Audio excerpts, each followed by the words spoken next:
In the silent moments before disaster strikes, nature's fury can be unimaginable.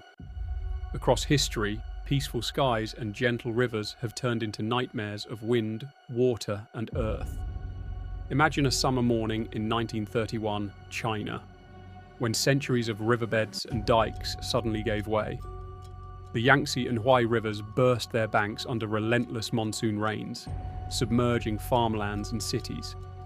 Over the following months, floodwaters engulfed central and eastern China, washing away farms, homes, and entire towns. By the time the waters receded, estimates tallied a staggering hundreds of thousands to millions of lives lost. Survivors describe people trapped on rooftops or swept away in an instant. Food ran out. Famine and disease followed the flood. Some desperate villagers even resorted to the unthinkable to survive, selling their children or worse as bodies bloated in the summer heat. The Chinese government officially reported about 140,000 drownings and 2 million total deaths, though some historians cite numbers up to 4 million. This 1931 catastrophe remains one of the deadliest floods in recorded history, a testament to how water can reshape the world in days. The following content contains descriptions of tragedy and human suffering, which may be disturbing. Please be aware that we discuss harrowing events and their impact. In many ways, 1931 was not an isolated nightmare. 2 generations earlier, the Yellow River flood of September 1887 had already foreshadowed China's struggle with nature.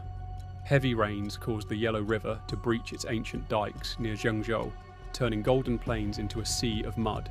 Nearly 930,000 people were killed that year by the deluge. Villages and towns were swept away. After the waters, thousands more died from disease and hunger.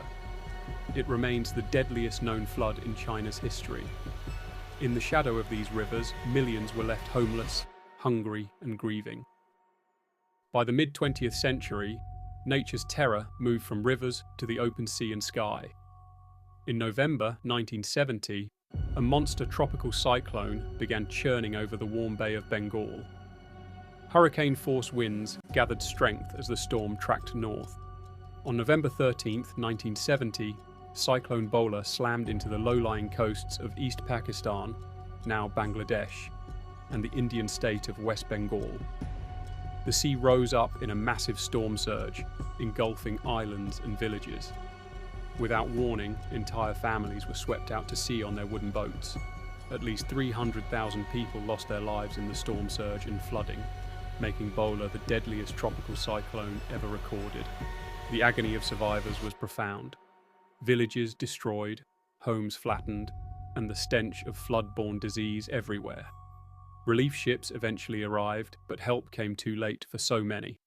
The failure of the Pakistani government to respond adequately fueled outrage in East Pakistan, and this single storm helped set the stage for Bangladesh's push for independence months later.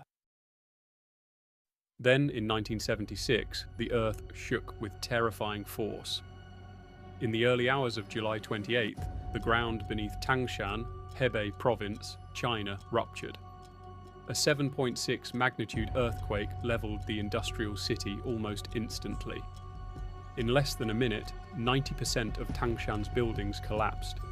Entire neighborhoods became piles of rubble. Thousands were crushed in their sleep. By morning, over 242,000 people were dead, with later research suggesting at least 300,000.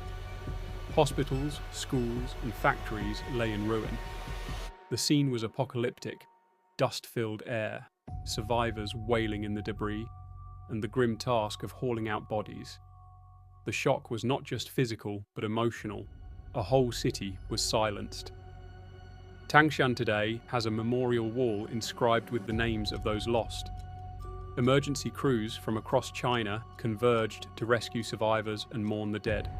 Because the quake occurred during the Cultural Revolution, some international aid was delayed, but ultimately news outlets around the world carried images of the tragedy.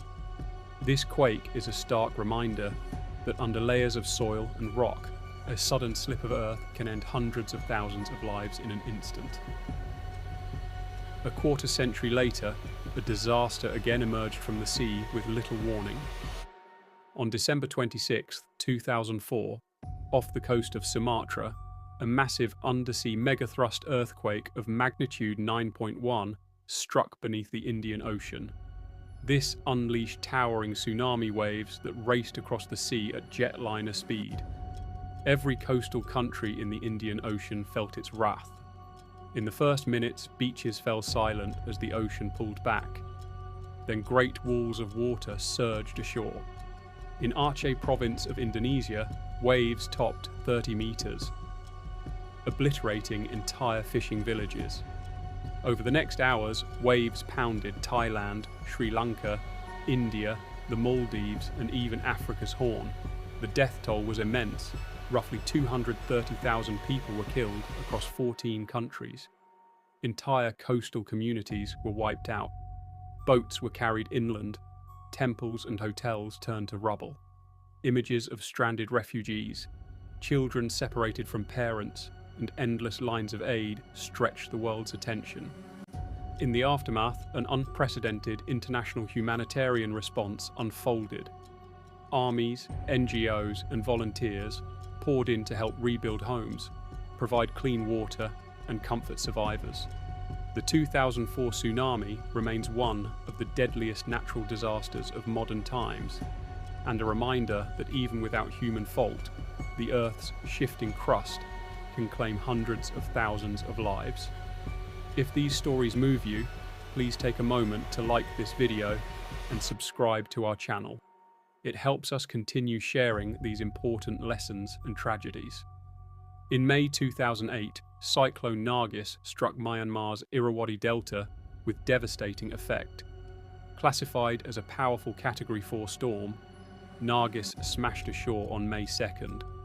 With sustained winds over 120 miles per hour and a storm surge over 4 meters. Sea waters poured over the delta, flooding farmlands and towns around Yangon. The cyclone wrecked homes and farms, knocking out power and communication.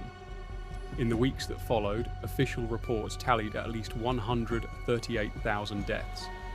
Many bodies were never recovered from the brackish flood waters. Rescue workers found villages where entire families had vanished beneath the surge, and hundreds of thousands more were left homeless and hungry. The Myanmar government's reluctance to accept international aid initially hampered relief, compounding the tragedy.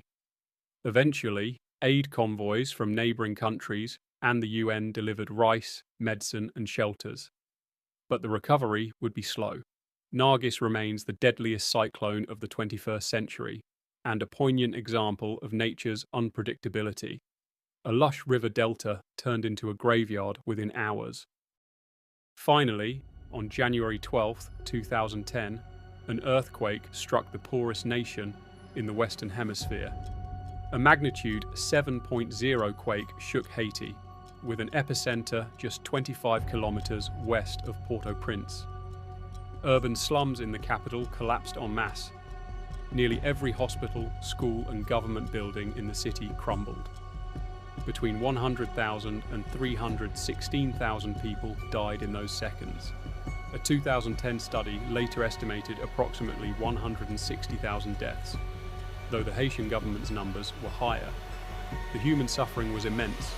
Survivors wandered the streets with nothing, morgues overflowed, and makeshift hospitals operated under tents. In the ensuing days and weeks, the global community responded. American, French, Dominican, and other search and rescue teams found injured people in the rubble. Aid poured in, blankets, food, medical teams. But cholera soon struck refugee camps, adding disease to the misery. Years later, Haiti is still rebuilding. Homes, schools, and lives. The quake remains a testament to fragile infrastructure in poor regions and how the world community must respond quickly to save lives. Yet amidst the rubble, there were acts of heroism. Ordinary people forming chains to dig survivors out, doctors volunteering at makeshift clinics, and international workers staying to help rebuild hospitals. These disasters remind us of both nature's power and human resilience. From ancient floods to modern earthquakes and cyclones, The loss of life has been tragically enormous. But amid despair, stories of survival and solidarity shine through. Survivors helping each other, nations and NGOs rushing aid, and communities rebuilding in memory of the lost. We remember every name and face lost, and we learn. Better warning systems, stronger buildings, disaster planning, and compassion. If this journey through history touched you, please remember to subscribe, like, and comment to support our channel. Your engagement helps us uncover more of history's lessons, where history breathes and mystery speaks. Until next time, keep seeking, keep learning, and keep the light alive.